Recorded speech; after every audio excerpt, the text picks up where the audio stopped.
नाजरीन आदाब। ऊंची आवाज न्यूज़ बुलेटिन में आपका इस्तकबाल है। मैं हूं आपका मेज़बान इब्राहिम नफीस। चलिए देखते हैं इंटरनेशनल, नेशनल, स्टेट और सिटी की ताज़ा तरीन खबरें, लेकिन उससे पहले नज़र डालते हैं आज की अहम सुर्खियों पर। खादिम हरमैन शरीफैन शाह सलमान बिन अब्दुल अजीज को आला तरीन दर्जे का मिला एवार्ड। गजा के मजालिम के खिलाफ खुदसोजी करने वाला अमेरिकी दम तोड़ गया। अमेरिकी सदर जो बाइडेन ने कहा कि हमास यरगमालियों की रिहाई का समझौता करे तो इसराइल रमजान में रोक देगा गजा पर हमले। अबू ज़हबी के मंदिर में 1 मार्च से अकीदतमंद कर पाएंगे ज़ियारत।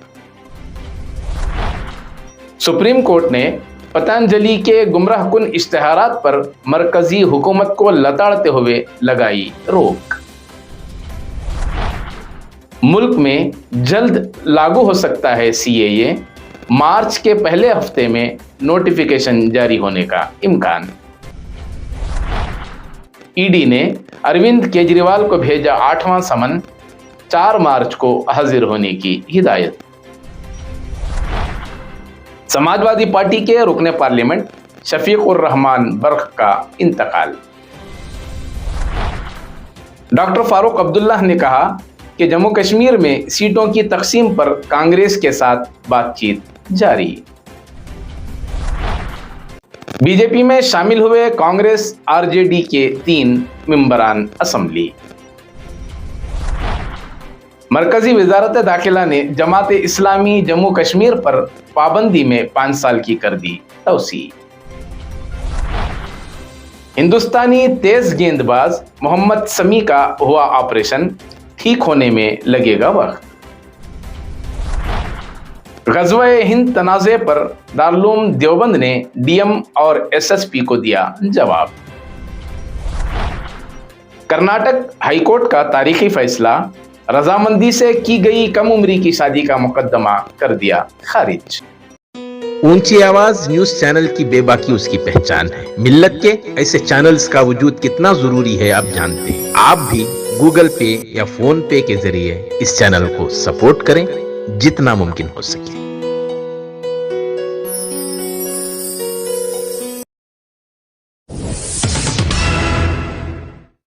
अब इंटरनेशनल न्यूज तफसील से। अरब वज़राए दाखिला कौंसिल की जानिब से खादिम हरमैन शरीफैन शाह अब्दुल्ला बिन अब्दुल अजीज को आला तरीन दर्जे का शहजादा नाइफ एवार्ड बराए अरब अमन से नवाजा गया है। गैर मुल्की ज़राए अबलाग के मुताबिक खादिम हरमैन शरीफैन को यह अवार्ड अरब मुआशरे के लिए की गई बेमिसाल अमन की कोशिशों को सराहते हुए दिया गया। वज़ीर दाखिला शहजादा अब्दुल अजीज बिन सऊद बिन नाइफ ने खादिम हरमैन शरीफैन शाह सलमान बिन अब्दुल अजीज आले सऊद को नवाजा जाने वाला अवार्ड वसूल किया, जो त्यूनिस में मुनक़िदा अरब वज़राए दाखिला कौंसिल के 41वें इजलास में शिरकत के लिए पहुंचे थे। इसराइल की जानिब से गजा में होने वाले बदतरीन मजालिम के खिलाफ एहतजाजन खुदसोजी करने वाला अमेरिकी फ़ज़ाइया का एयरमैन 25 साला एहलकार आर्विन बिशनेल दम तोड़ गया।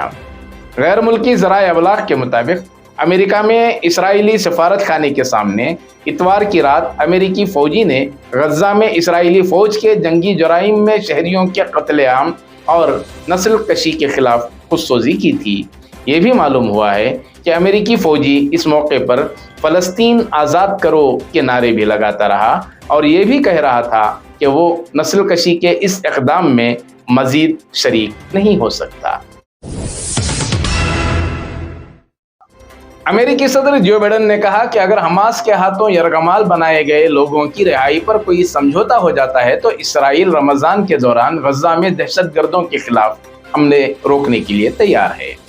अमेरिका, मिस्र और कतर के मुज़ाकिरातकार एक मुआहिदे तक पहुंचने की कोशिश कर रहे हैं, जिसके तहत फ़लस्तीनी कैदियों की रिहाई और लड़ाई में 6 हफ्ते की जंगबंदी के बदले में हमास कुछ यरगमालियों को रिहा करेगा اور اگر آنے والے دنوں میں کوئی معاہدہ ہو جاتا ہے تو اس جنگ بندی کی مدت میں رمضان بھی شامل ہوگا۔ ابو ظہبی میں بنایا گیا پہلا ہندو مندر 1 مارچ سے عقیدت مندوں کے لیے کھول دیا جائے گا۔ مندر کے ایک ترجمان نے کہا کہ مندر 1 مارچ سے صبح 9 بجے سے رات 8 بجے تک عام لوگوں کے لیے کھلا رہے گا اور ہر پیر کو زائرین کے لیے بند رہے گا۔ بتایا جاتا ہے کہ اسے سائنسی طریقوں سے درجہ حرارت، زلزلے کی پیمائش اور مندر کے ہر سطح پر 300 سے زیادہ ہائی ٹیک سینسر نصب کر کے تعمیر کیا گیا ہے۔ مندر کی تعمیر میں کسی دھات کا استعمال نہیں کیا گیا اور بنیاد کو بھرنے کے لیے کانکریٹ کے مکس میں 55% سیمنٹ کی جگہ راک کا استعمال کیا گیا ہے۔ متحدہ عرب امارات میں شدید درجہ حرارت کے پیش نظر حرارت سے بچنے والے مائکرو ٹائلز اور بھاری شیشے کے پینلز کا استعمال کیا گیا ہے۔ ابو ظہبی کا یہ پہلا ہندو مندر بھی ایودھیا میں رام مندر کی طرح تعمیر کیا گیا ہے۔ اب نیشنل نیوز تفصیل سے۔ سپریم کورٹ نے پتنجلی کے گمراہ کن اور جھوٹے اشتہارات کو لوگوں کی صحت سے کھلواڑ کرنے والا قرار دیتے ہوئے منگل کو ان پر عبوری روک لگا دی اور اس معاملے میں قانونی کارروائی نہ کرنے پر مرکزی حکومت کی سرزنش کی۔ سپریم کورٹ نے پتنجلی کو بی پی، شوگر، دمہ اور کچھ دیگر بیماریوں سے متعلق اشتہارات جاری کرنے پر روک لگا دی۔ یاد رہے کہ عدالت عظمیٰ نے پتنجلی کو بیماریوں کے علاج کے لیے اپنی دوائیوں کے اشتہارات میں جھوٹے اور گمراہ کن دعووں پر گزشتہ سال نومبر میں متنبہ کیا تھا۔ سپریم کورٹ میں کیس کی اگلی سماعت 19 مارچ کو ہوگی۔ سی اے اے کو جلد ہی ملک میں نافذ کیا جا سکتا ہے۔ وزارت داخلہ کسی بھی وقت لوک سبھا انتخابات کے کوڈ آف کنڈکٹ سے پہلے سی اے اے قوانین کو نوٹیفائی کر سکتی ہے۔ عہدیداروں نے کہا کہ قوانین تیار ہیں اور آن لائن پورٹل بھی تیار ہے، کیونکہ پوری کارروائی آن لائن ہوگی اور درخواست دینے والے اپنے موبائل فون سے بھی درخواست دے سکتے ہیں۔ درخواست دینے والوں کو وہ سال بتانا ہوگا جس میں وہ سفری دستاویزات کے بغیر ہندوستان میں داخل ہوئے تھے۔ درخواست دینے والوں سے کوئی دستاویزات نہیں مانگے جائیں گے۔ سی اے اے کو نافذ کرنے کا وعدہ مغربی بنگال میں گزشتہ اسمبلی انتخابات اور لوک سبھا انتخابات میں بی جے پی کا ایک بڑا مسئلہ تھا۔ یاد رہے کہ دسمبر 2019 میں سی اے اے کی پارلیمنٹ اور صدارتی منظوری ملنے کے بعد ملک کے کئی حصوں میں بڑے پیمانے پر مظاہرے ہوئے تھے۔ سماجوادی پارٹی سنبھل کے ایم پی شفیق الرحمان برق کا منگل کو طویل علالت کے بعد انتقال ہو گیا۔ وہ 94 سال کے تھے۔ سماجوادی پارٹی نے 2024 کے لوک سبھا انتخابات کے لیے انہیں سنبھل سے امیدوار بھی بنایا تھا۔ انہیں مراد آباد کے ایک ہاسپٹل میں داخل کرایا گیا تھا اور حال ہی میں ایس پی سربراہ اکھلیش یادو بھی ان سے ملنے ہاسپٹل پہنچے تھے۔ شفیق الرحمان برق اپنے بیانات کی وجہ سے ہمیشہ خبروں میں رہتے تھے۔ برق نے مرکز پر کووڈ پروپیگنڈے میں بھی ملوث ہونے کا الزام لگایا تھا۔ دہلی میں مبینہ شراب پالیسی معاملے میں منی لانڈرنگ کی جانچ کر رہی ایجنسی ای ڈی نے دہلی کے وزیر اعلیٰ اروند کیجریوال کو 8واں سمن بھیجتے ہوئے انہیں 4 مارچ کو تفتیش کے لیے حاضر ہونے کی ہدایت دی ہے۔ ای ڈی اس سے قبل کیجریوال کو 7 سمن بھیج چکی ہے، لیکن وہ کسی بھی سمن پر ایجنسی کے سامنے پیش نہیں ہوئے اور سمن کو غیر قانونی قرار دیا۔ یاد رہے کہ مرکزی ایجنسیوں نے اس معاملے میں اب تک عام آدمی پارٹی کے 2 بڑے لیڈر منیش سسودیا اور سنجے سنگھ کو گرفتار کر چکی ہے اور وہ دونوں جیل میں بند ہیں۔ وزیر اعلیٰ کیجریوال کو ای ڈی نے پہلے 2 نومبر کو بلایا، پھر 21 دسمبر، پھر 3 جنوری اور پھر چوتھی بار انہیں 17 جنوری کو بلایا گیا، جبکہ 5ویں بار 2 فروری کو، 6ٹھی مرتبہ 19 فروری کو، 7ویں بار 26 فروری کو اور اب 8ویں مرتبہ انہیں 4 مارچ کو تفتیش کے لیے بلایا گیا ہے۔ کیجریوال کا کہنا تھا کہ وزیر اعظم سی بی آئی اور ای ڈی کو چھوڑ کر لیڈروں کو ڈراتے ہیں اور اگر وہ لیڈر بی جے پی میں شامل ہو جاتے ہیں تو ان کے تمام کیس بند ہو جاتے ہیں۔ نیشنل کانفرنس کے صدر اور M P doctor Farooq Abdullah کا کہنا ہے کہ ان کی پارٹی انڈیا الائنس کے ایک حصے کے طور پر لوک سبھا انتخابات لڑے گی۔ उन्होंने कहा कि इंडिया अलायंस को मजबूत बनाना जरूरी है और अगर इंडिया अलायंस को मजबूत नहीं किया गया तो हम खुद मुल्क को मुश्किल में डाल देंगे।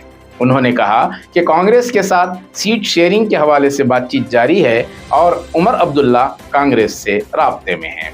नेशनल कॉन्फ्रेंस के कुछ सीनियर लीडरों के बीजेपी में शामिल होने के बारे में पूछे जाने पर उनका कहना था कि लोग आते जाते रहेंगे, ये कोई नई बात नहीं। कुछ बीजेपी में शामिल होंगे और कुछ बीजेपी को छोड़ देंगे। ये इलेक्शन का एक हिस्सा है, इससे हमारी पार्टी पर कोई असर नहीं पड़ेगा। लोकसभा इंतखाबात से पहले कांग्रेस और आरजेडी को बड़ा झटका लगा है। दरअसल आरजेडी के खातून एमएलए और कांग्रेस के 2 एमएलए अपनी पार्टी छोड़कर एनडीए में शामिल हो गए। बीजेपी में शामिल होने वाले मेंबरान असेंबली में कांग्रेस एमएलए सुधारता और मिरारी प्रसाद गौतम के अलावा आरजेडी एमएलए संगीता देवी शामिल हैं। मंगल को बीजेपी के रियासती सदर और नायब वजीर आला सिमराट चौधरी इन तीनों एमएलए को असेंबली में लेकर पहुंचे। ख्याल रहे कि इससे पहले नीतीश हुकूमत के फ्लोर टेस्ट के दौरान आरजेडी के 3 एमएलए ने अपना रुख बदल लिया था और जेडीयू कैंप में शामिल हो गए थे। मरकजी वजारत दाखिला ने जमात इस्लामी जम्मू कश्मीर पर पाबंदी को यूएपीए के तहत अगले 5 साल तक मियाद बढ़ा दी है। हुकूमत का कहना है कि ये तंजीम अलहदगी पसंदी और दहशतगर्दी की हामी है और भारत मुखालिफ प्रोपेगेंडा कर रही है। मरकजी वजीर दाखिला ने ट्वीट किया कि वजीर आजम नरेंद्र मोदी की दहशतगर्दी और अलहदगी पसंदी के खिलाफ जीरो टॉलरेंस की पॉलिसी के मुताबिक हुकूमत ने जमात इस्लामी जम्मू कश्मीर पर पाबंदी को 5 साल के लिए बढ़ा दिया है। याद रहे कि तंजीम को सबसे पहले 28 फरवरी 2019 को गैर कानूनी एसोसिएशन करार दिया गया था। हिंदुस्तानी तेज गेंदबाज मोहम्मद शमी के आईपीएल में नहीं खेलने की खबर से उनके चाहने वाले बहुत मायूस हुए थे, लेकिन अब उनके लिए एक अच्छी खबर सामने आई है। मोहम्मद शमी ने एडी का ऑपरेशन करा लिया है, जो कि कामयाब रहा। उन्होंने खुद इस सिलसिले में जानकारी दी और कुछ तस्वीरें भी शेयर की हैं। मोहम्मद शमी ने बताया कि उन्हें पूरी तरह सेहतमंद होने में कुछ वक्त जरूर लगेगा, लेकिन उन्हें क्रिकेट के मैदान पर वापसी का पूरा भरोसा है। याद रहे कि मोहम्मद शमी को वर्ल्ड कप 2023 के फाइनल मुकाबले में चोट लगी थी और उसके बाद से उन्होंने कोई मैच नहीं खेला। जख्मी टखने के बावजूद वो फाइनल मुकाबला खेले थे और टूर्नामेंट में उन्होंने जबरदस्त कारकर्दगी का मुजाहरा करते हुए 24 विकेट अपने नाम किए थे। मोहम्मद शमी के ऑपरेशन पर पीएम मोदी ने अपना पैगाम जारी किया है। मोदी ने एक्स पर मोहम्मद शमी को टैग करते हुए लिखा कि मैं आपकी सेहतयाबी और अच्छी सेहत की दुआ करता हूं। मुझे उम्मीद है कि आप इस हौसले के साथ इस चोट पर काबू पाएंगे, जो आपके लिए बहुत जरूरी है। दारुल देवबंद गज़वा-ए हिंद के तनाज़े से मुताल्लिक़ अपना तहरीरी जवाब डीएम और एसएसपी को भेज दिया है।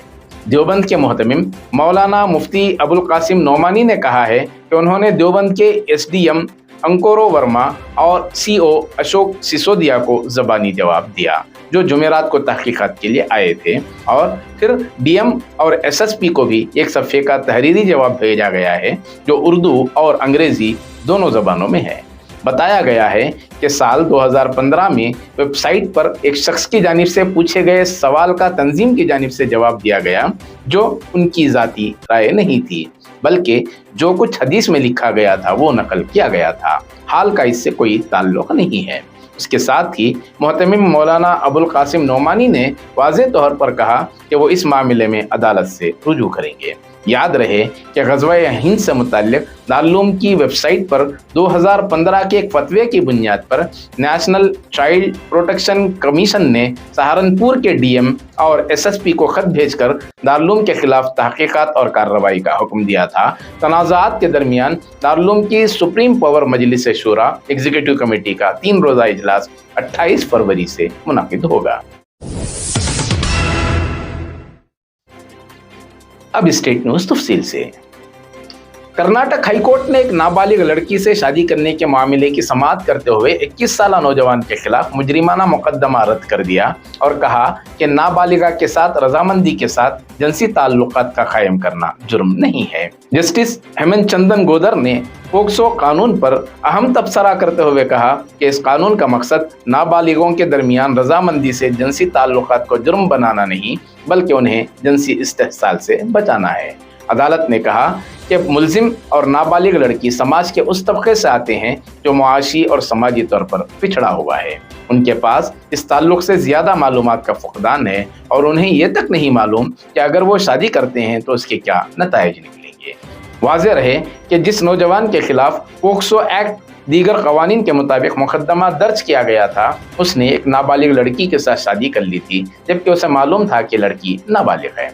इसके बाद बेंगलुरु पुलिस ने उसके खिलाफ मुकदमा दर्ज किया और मुलजिम ने उस मुकदमे के खिलाफ हाईकोर्ट का दरवाजा खटखटाते हुए पुलिस के जरिए दर्ज मुकदमात को रद्द करने का मुतालबा किया। नाबालिग लड़की और उसके वालिदैन ने हाईकोर्ट में एक मुश्तरका हलफनामा दाखिल किया जिसमें कहा कि ये शादी गलती से हो गई है और वो इससे मुताल्लिक कवानीन से वाकिफ नहीं है।